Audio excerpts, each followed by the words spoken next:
So, a bunch of Amazon listings and codes have recently popped up. Some of them brand new, some of them we've discussed in the past, but we're going to go through them all because all of them have been updated with more topical information that confirms their legitimacy.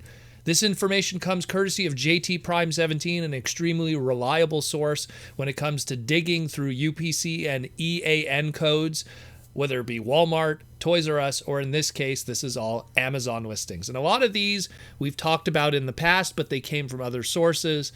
And now we have these through Amazon. Let's go through them. There's some new interesting stuff here and some updates on other stuff. So let's go through it. First up, we have a Transformers Generation Kingdom Deluxe Class Shadow Panther.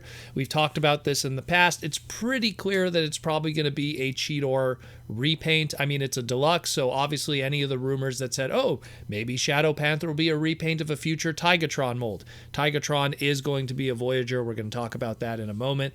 So Shadow Panther, Cheetor, it's just in the lineage, it's just in the history, and it's a deluxe class, so it's pretty much a shoe-in. Will it be a retool in some way? Maybe we'll get a mutant head on it. We don't know. Maybe it'll be a straight-up Cheetor repaint. Time will tell. Next up here we have is a Transformers Generations War for Cybertron Kingdom Deluxe Class Slammer. Again, part of the lineage and history of that of Metroplex's little tank guy. So probably, I'm going to take a guess here, we're going to see some use out of that Warpath mold. That Warpath mold really hasn't had anything done with it yet. So we're going to see something done with Warpath. That one probably is going to see some kind of retooling. I don't see it being a straight up repaint. They'll probably add something new to it. Again, all of these that I'm listing, by the way, have War for Cybertron Kingdom coding too. So WFC K31, and in the case of Slammer here, WFC K33. Again, confirming that these are all legitimate listings.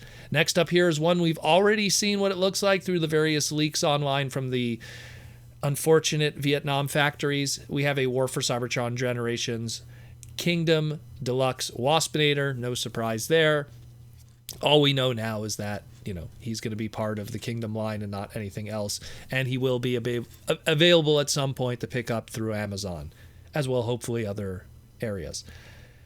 Next up, we have a Transformers War for Cybertron Kingdom Generations Deluxe Pipes. Again, it's going to be Huffer. They're going to retool it and repaint it somehow. No surprise there. When you get one, you get the other. Again, it's just part of the lineage of the character. A lot of these are repaints and retools at this point. Waspinator being pretty much the new mold. But speaking of a new mold, Transformers Generations War for Cybertron Kingdom Voyager class Tigatron. Again, we knew this was coming from other listings. This really just confirms its coding and everything like that. Again, because it's a Voyager class, that means it won't be a 100% retool repaint of a deluxe Cheetor. It's going to be its own mold. And again, from what we've already seen from the trailer for the War for Cybertron Kingdom TV series on Netflix, he will be in the show. That adds credence to his appearance. Now, like I also said in that trailer discussion that we did literally, I think, what was it, 2 days ago or a day ago, this also means that how will he look? We don't know. The show is not an indication of how the product will look. It's a guide at most, but it's not an indication of how the product will look. So we'll see in the near future. Hopefully we'll get a really good Kingdom figure. All the Voyagers thus far, really, that have been Beast related have really knocked it out of the park. The Optimus Primal, the Dinobot. I mean, I'm pretty sure they're going to look at the tooling and the stuff that they did with the Masterpiece Tigatron and apply that kind of logic here to the Kingdom one. That would be fantastic, and a lot of people would be excited for that. Again, Tigatron hasn't had a lot of figures based on that Season 1 design through his history, so it'd be really cool to see that. Next we have here, and this is where we jump into some non-Kingdom stuff. We have a Studio Series, Revenge of the Fallen Sideswipe. Again, this was going to happen sooner or later. It's going to be Studio Series number 78, and he's going to be a deluxe class. Again, no surprise. He already had his Dark of the Moon one. Sooner or later, we were going to get his traditional first appearance, Revenge of the Fallen version. I guess they were just kind of waiting, I've said this in the past. Give the less desirable version of the character first. People will buy that because it is a version of the character. And then the more desirable one you release later, and then people will pick up that one too. You made 2 sales. It is what it is. It's kind of grimy, but that's how it works. Next up, we have here Studio Series 86 Voyager movie Decepticon sweep. No surprise here. We knew about this also was coming through various listings. Will it have a brand new head sculpt? Will it be a lighter shade of blue? How will it be different from that of the Voyager class Scourge? We'll find out, but we do know it's coming, and its code will be 86-10. So we just know that much. Then we have a Transformers Generations Selects Leader Class Galvatron. Now, this is going to be the repaint of the Kingdom Galvatron. Probably, I'm going to take a guess here, the Generation 1 toy colors, which are, more grays in different areas and stuff. Should be very interesting to see how they apply to this. Are they going to do some retooling, add some extra accessories? We shall see, but that's probably what they're going to go with. It's the go-to. There's not many other repaints you could do from it that would be really credible that people would want to purchase. A G1 toy color scheme is pretty much a good go-to to do with that mold without having to retool too much and make it credible for a character to do something with it. I mean, we already pretty much got our Shattered Glass version, so, of Megatron, which used a Galvatron-esque kind of mold originally. So I think at this point, that would be the most logical conclusion of where to go with that. Then we have, again, Studio Series. We got a Voyager class Bumblebee thrust. We already saw it. It's the green cone hood thrust. Photos are out there. We know that's coming. No surprise. Now let's go into the more interesting stuff now. So the first one here is that of the Transformers Generation Shattered Glass Jetfire. This 100% again confirms that the final Shattered Glass release will be Jetfire. Unfortunately, with this listing, no price point. So we don't know if it's going to be a deluxe character that they're going to repaint to call Jetfire. Is it going to be a Voyager character they're going to repaint to be Jetfire? Or are they going to go with the Commander class Jetfire toy with a color scheme that'll work for Shattered Glass? We've never had a Jetfire Shattered Glass toy before. Obviously, there's been repurposed stuff in Transformers lore, but I don't really count that because that's Wikipedia stuff and TF Wiki stuff, which is always kind of loose when it comes to lore in a lot of ways. But at the end of the day, we'll see what Hasbro does officially with this character and what mold they take. Now let's get into the really new news of all of this. A while back when we had Amazon listings, we had a Prime Optimus Prime listing through Walmart. And the assumption was that this was a Transformers Prime Optimus Prime toy. That was the belief. We were, coming off of, again, 10th anniversary of Transformers Prime. That was the belief. What it actually is a Transformers Generations collaborative with Amazon, and it's Amazon Prime X Optimus Prime. So we're going to get some kind of joke of Optimus Prime meets Amazon Prime, I guess because Amazon is just so happy with all the stuff they've been doing with whether it be the Galactic Odyssey collection or the Battle Across Time collection. I guess now they want to have their own little mascot using Transformers through Hasbro. They seem to have a very good relationship. It's working out well.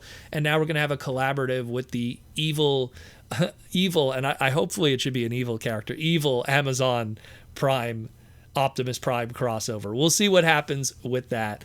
But it is interesting that it is happening at all. You know what? It's funny because just a couple of days ago, Flex Tape, or whatever it was called, Flex Seal on their Twitter account, they released their Fleximus Prime. So, and now we have this Amazon Prime. So we're getting all these parody Optimus Prime kind of characters coming out of nowhere, except this one's a Hasbro official one. How it's going to look, we have no idea. Maybe it's going to be made out of cardboard boxes. Who knows? We'll see. We'll see what happens. And the last one here, and it's the most interesting because it really dives into Hasbro and Takara's history of unused ideas. And it's that of a Transformers collaborative Universal Monsters Dracula mashup, Draculus. Interesting. So the reason why I say this kind of falls into the history of Takara and Transformers with this collaborative is way back in 1988, there was a discussion within Takara to do a Generation 1 spin-off line called the Vintage Horror Movie Series.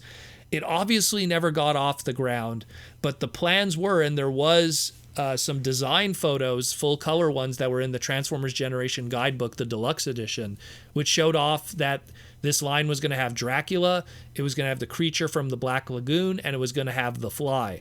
And I think the primary reason why this didn't happen was because while Dracula is kind of a, how do I put it? It's kind of like a licensing free kind of character. Like you don't have to worry about anything. It's it's public domain, I guess is the best way to put it.